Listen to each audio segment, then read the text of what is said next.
Corporation हाय रे corporation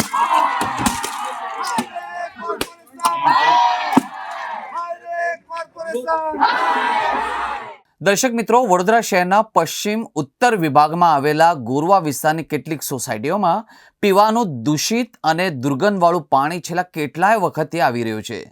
આવા ગંદા પાણી પીવા મજબૂર બનેલા સ્થાનિક લોકોએ કંટાળીને વડોદરા પાલિકાના તંત્ર સામે ભારે વિરોધ કરી પ્લેકાર્ડ સાથે ભારે સૂત્રોચ્ચારો કરીને ખુરશી પર મૂકેલા નેતાના ફોટા સહિત ભાજપના કમળના નિશાનને જળાભિષેક કર્યો હતો.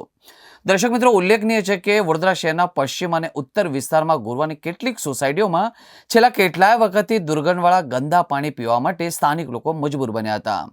આવા ગંદા અને દૂષિત પાણીથી સ્થાનિક લોકો હેરાન પરેશાન થઈ રહ્યા છે. પરિણામે જુદી જુદી સોસાયટીના કેટલાય સ્થાનિક લોકોએ પૂર્વ કોર્પોરેટર વિરેન્દ્ર આમીની આગેવાનીમાં 4 રસ્તે એકત્રિત થઈને હાથમાં પ્લેકાર્ડ સાથે વિરોધ નોંધાવ્યો હતો. પ્લેકાર્ડમાં ચોખ્ખું પાણી નહીં તો વોટ નહીંના સૂત્રો લખવામાં આવ્યા હતા. સ્થાનિક લોકોએ વહીવટીતંત્ર વિરુદ્ધ હાય હાય પોકારી વિસ્તાર ગજવ્યો હતો. એ ઉપરાંત ભાજપના નેતાઓના ફોટા અને ભાજપના ચૂંટણી ચિહ્નના કમળના ફોટો વિવિધ ખુરશીઓમાં મૂકીને બંને ફોટાને પાણીથી જળાભિષેક કરીને અનોખો વિરોધ કર્યો હતો.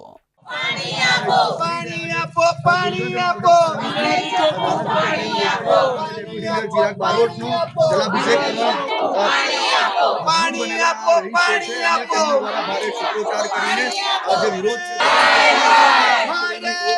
कॉर्पोरेशन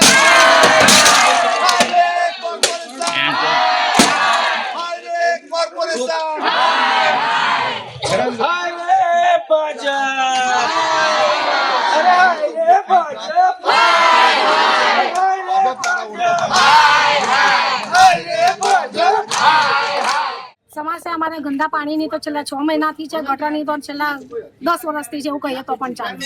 ગટરની સુવિધા અમને જ્યારથી આવસોમાં રહ્યા ત્યાંથી અમને મળી જ નથી અને એક રોડની તકલીફ છે અમને.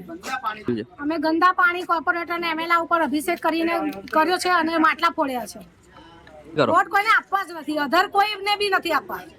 ભાજપ કોંગ્રેસ તો નહીં પણ અધર કોઈને બી નથી આપવા, વોટ જ નથી આપવા.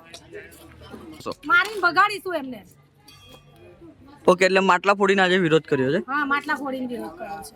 આવો વિરોધ તો અમે 150 વાર કર્યો છે, એકવાર નથી કર્યો. પણ તો હાઉસિંગ બોર્ડમાં કોઈ આવા તૈયાર જ નથી, તો વોટ લેવા કેમ આવો છો? વડોદરા મહાનગરપાલિકાના ઇલેક્શન વોર્ડ નંબર 11 ની અંદર આવેલી જય અંબે સોસાયટી, શિવશક્તિ સોસાયટી અને જય ગણેશ સોસાયટીના તમામ માતા બહેનો આજે અહીંયા વિરોધ પ્રદર્શન એટલા માટે કરવું પડ્યું છે કે છેલ્લા 6 મહિનાથી આ વિસ્તારની અંદર દૂષિત પાણી આવે છે. છેલ્લા 6 મહિનાથી પીવાલાયક પાણી નથી આવતું, પૂરતા પ્રેશરથી પાણી નથી મળતું.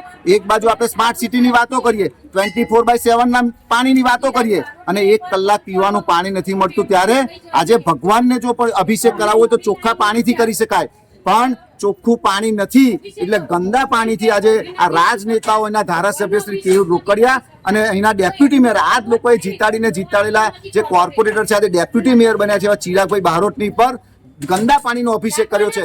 અને જો આગામી દિવસોની અંદર હજુ પાણીની સમસ્યાનો નિકાલ નહીં આવે તો આ જ માતા બહેનો અહીંના કમિશનર સાહેબને પણ ગંદા પાણીના અભિષેકથી નવડાવશે.